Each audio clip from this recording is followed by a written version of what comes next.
السلام علیکم ورحمۃ اللہ وبرکاتہ۔ ان الحمد للہ والصلاۃ والسلام علی رسول اللہ، اما بعد۔ محترم ناظرین و سامعین اکرام،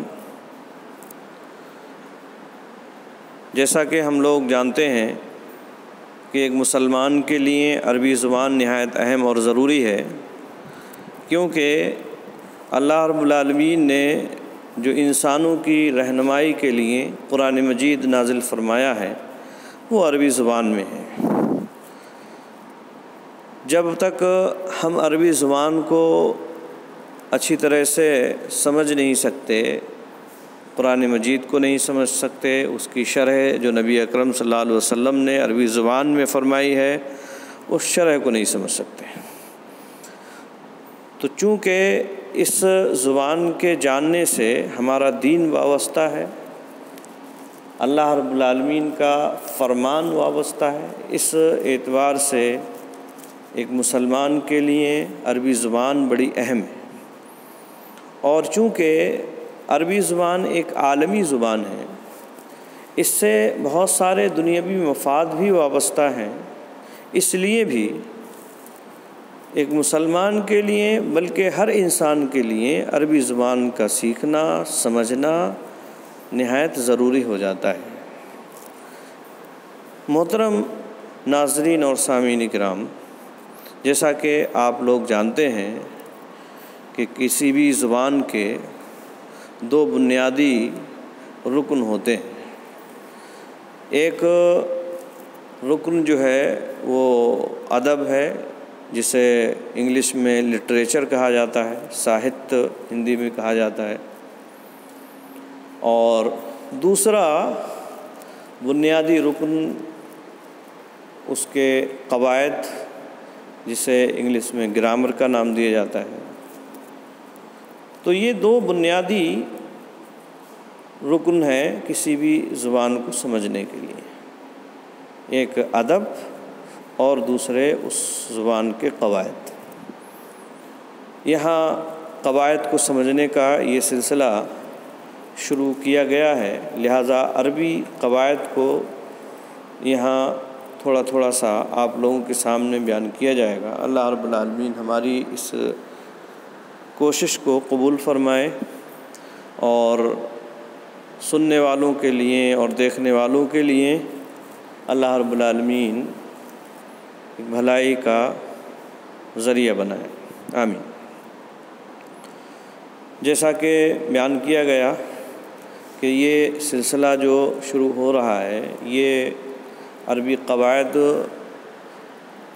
کے سیکھنے پر منحصر ہے۔ عربی قواعد کو یہاں بنیادی طور پر سیکھا اور سکھایا جائے گا، تو آپ کو معلوم ہونا چاہیے عربی زبان کے جو قواعد ہیں ہم ان کو بنیادی طور پر دو قسموں میں تقسیم کر سکتے ہیں، اور وہ دو قسمیں ہیں صرف اور نحو۔ ایک قسم صرف کی ہو گئی اور دوسری ہے نحو کی۔ صرف سے مراد عربی کلمہ، جسے انگلش میں ورڈ کہا جاتا ہے، ورڈ، اس کی حیت اور اس کی شکل کا جاننا، اس کے واحد، تثنیہ اور جمع کا جاننا۔ اسی طرح سے ورڈز کی جو اقسام ہیں، جسے پارٹس آف اسپیچ کہا جاتا ہے، عربی میں اسے کلمہ اور اس کی اقسام اسم، فعل وغیرہ کہا جاتا ہے۔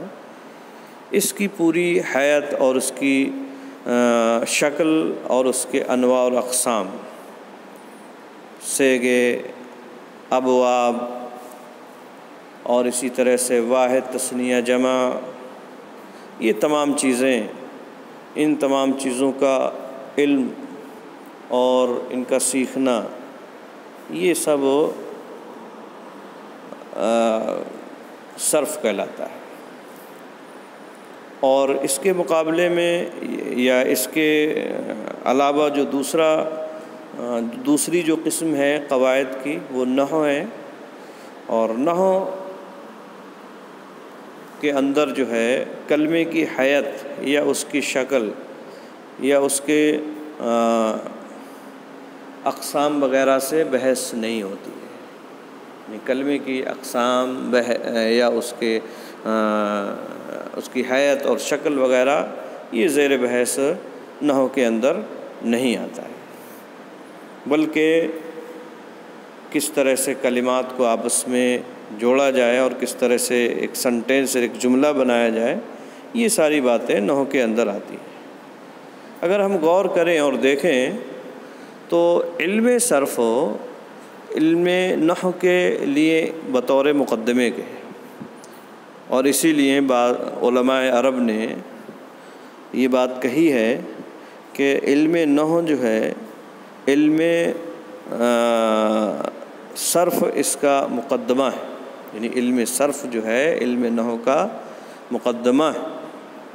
بہرحال جو لوگ عربی زبان کا درک رکھتے ہیں، صرف کی انہیں بنیادی طور پر معلومات ہوتی ہے، اس لیے صرف کا سلسلہ ابھی یہاں نہیں شروع کیا جائے گا، اگرچہ وہ بھی بڑا اہم ہے اور بطور مقدمے کے ہے، اس اعتبار سے بھی اس کی اہمیت اپنی جگہ مسلم ہے، لیکن عام طور سے طلبہ مدارس جو ہیں وہ ان تمام چیزوں کو جانتے ہیں، واحد، تثنیہ، جمع، کلمہ کی اقسام وغیرہ وغیرہ، تو اس کو یہاں شروع نہیں کیا جا رہا ہے، بلکہ نحو کا سلسلہ یہ شروع کیا جا رہا ہے۔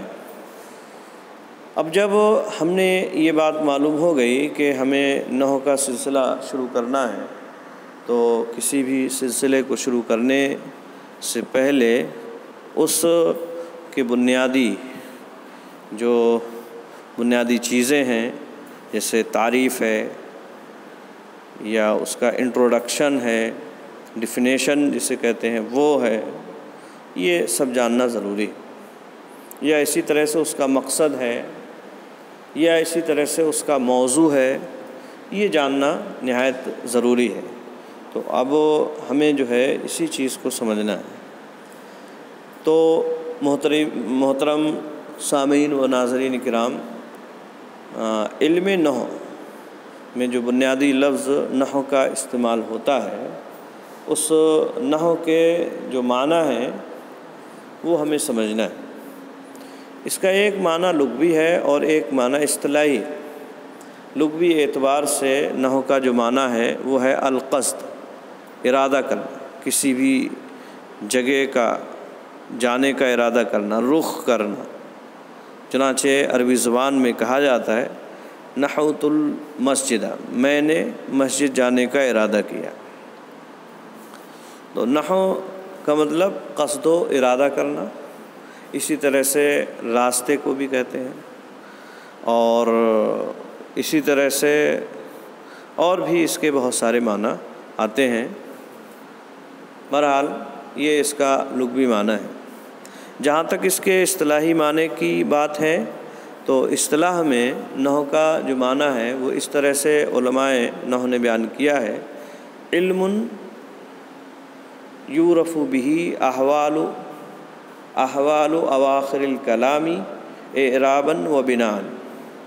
یہ مختصر سی تعریف علماء نحو نے اس کی ہے، یا اس کے علاوہ بھی تعریفیں علماء نحو نے اس کی ہیں، یعنی ایسا علم جس کے ذریعے سے کلام کے آخری احوال کو جانا جائے معرب اور مبنی ہونے کی حیثیت سے۔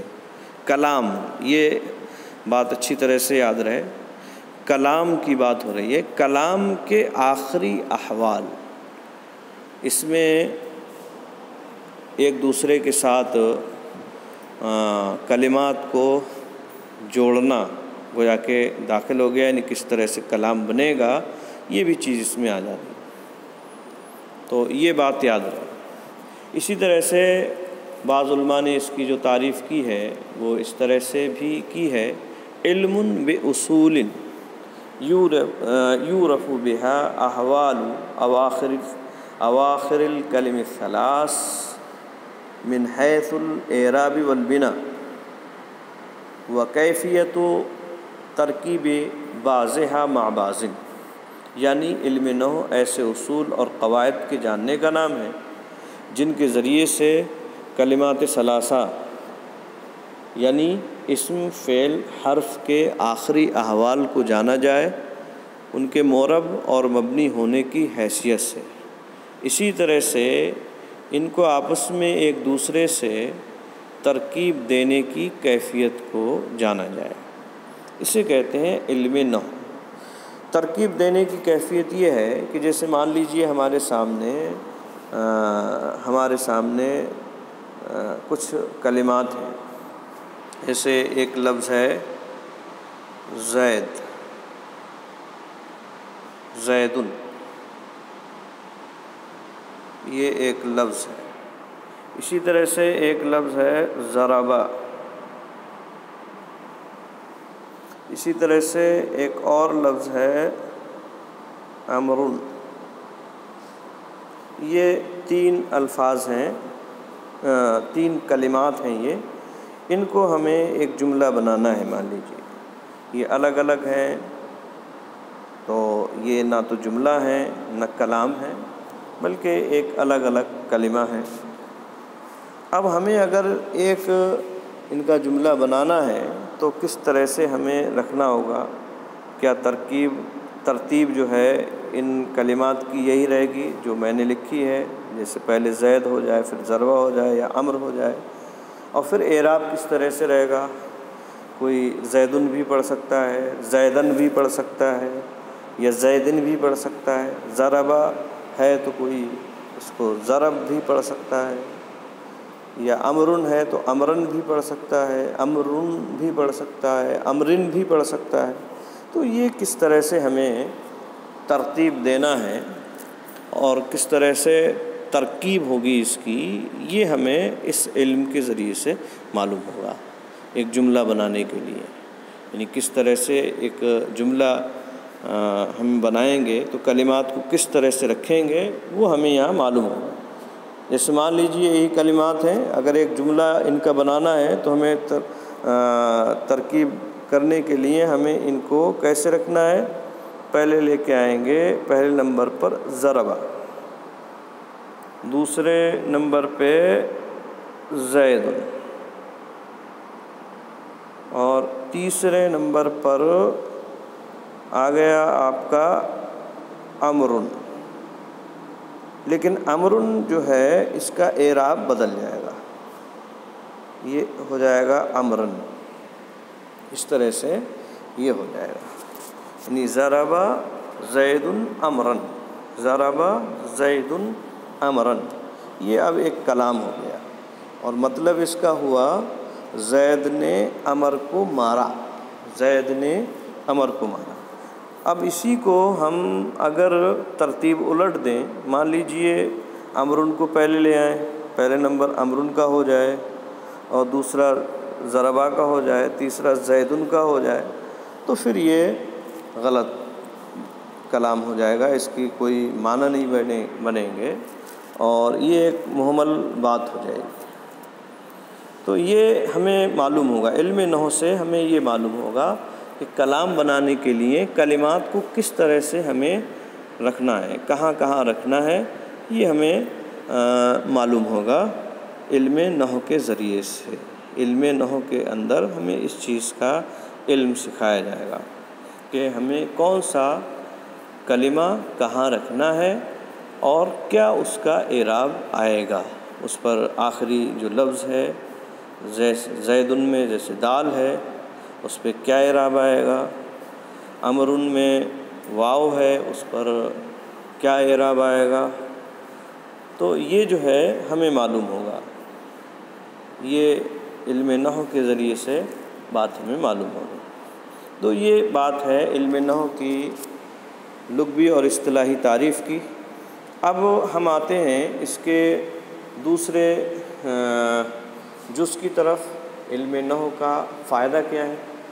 علم نحو کا فائدہ اگر ہم غور کریں گے تو ہمیں اچھی طرح سے معلوم ہو جائے گا کہ علم نحو کا فائدہ ہے ذہن کو عربی کلام میں غلطی سے محفوظ رکھنا، یعنی عربی کلام اگر ہم بول رہے ہیں تو اپنے آپ کو اس عربی کلام میں غلطی نہ ہو۔ یہ ہے علم نحو کے جاننے کا فائدہ۔ اگر ہم علم نحو جانتے ہیں تو عربی کلام میں غلطی سے بچ جائیں گے، ورنہ یہ غلطی ہماری ہوتی رہے گی اگر علم کلام ہم نہیں جانتے۔ جیسے اردو قواعد ہیں، اردو قواعد نہیں جانیں گے تو مذکر کو مؤنث اور مؤنث کو مذکر استعمال کر دیں گے، یا اسی طرح سے مفعول کو پہلے اور فاعل کو بعد میں، یا فعل کو پہلے مفعول کو بعد میں لے کے آئیں گے، تو اس طرح کی غلطیاں جو ہیں ہو سکتی ہیں۔ اسی طرح سے عربی زبان میں بھی ہوتا ہے، بلکہ عربی زبان میں تو بڑی نزاکت اس سلسلے میں ہے کہ ہر ایک کا معنی اور مفہوم اپنی جگہ ہوتا ہے۔ اگر ہم فعل کو پہلے لا رہے ہیں تو اس کا ایک الگ مفہوم ہوگا، فاعل کو پہلے لا رہے ہیں تو اس کا ایک الگ مفہوم ہوگا، اور مفعول کو پہلے لے کر آ رہے ہیں تو اس کا ایک الگ مفہوم ہو جائے گا، اور اس کے بھی اپنے اپنے اصول ہیں، ضابطے ہیں۔ ایسے ہی اپنی مرضی سے ان کو استعمال نہیں کیا جا سکتا ہے۔ بہرحال تو یہ نحو کے ذریعے سے ہمیں معلوم ہوگا کہ فعل کو کہاں پہلے لانا ہے، کیسے کلام میں لانا ہے، اور اسی طرح سے فاعل کو کہاں لانا ہے، مفعول کو کہاں پہلے لانا ہے، بعد میں کہاں لانا ہے، ترتیب ان کی کیا ہوگی، یہ ساری چیزیں علم نحو میں معلوم ہوں گی۔ اور یہ ساری غلطیاں ہم علم نحو سیکھ کر اپنے آپ کو بچا سکتے ہیں ان غلطیوں سے۔ اب اس علم کا فائدہ کیا ہے وہ بھی ہمیں معلوم ہو گیا ہے، تو ہمیں اس علم کا موضوع بھی معلوم ہونا چاہیے، چونکہ ابھی ہم نے معلوم کیا کہ یہاں جو ہے علم نحو میں کلام سے بھی بحث ہوتی ہے۔ کلام تو بلکہ اس کا بنیادی عنصر ہے، اور چونکہ کلام کے جو اجزاء ہیں وہ کلمہ ہیں، تو کلمہ کے آخری احوال بھی ہمیں معلوم کرنا ہے، اس لیے علم نحو کا موضوع جو ہے وہ کلمہ اور کلام ہے۔ علم نحو کا موضوع کلمہ اور کلام۔ تو یہ تین باتیں گویا کہ آج کے درس میں ہمیں معلوم ہوئیں۔ ایک تو علم نحو کی تعریف، اور وہ یہ ہے کہ ایسے اصول اور قواعد کا جاننا جن کے ذریعے سے تینوں کلمات یعنی اسم، فعل، حرف کے آخری حالات کو جانا جائے، اور ان کو آپس میں ایک دوسرے کے ساتھ ترکیب دینے کی جو کیفیت ہے اس کو جانا جائے۔ اسی طرح سے اس علم کا فائدہ کیا ہے وہ بھی ہمیں معلوم ہوا، اور وہ یہ ہے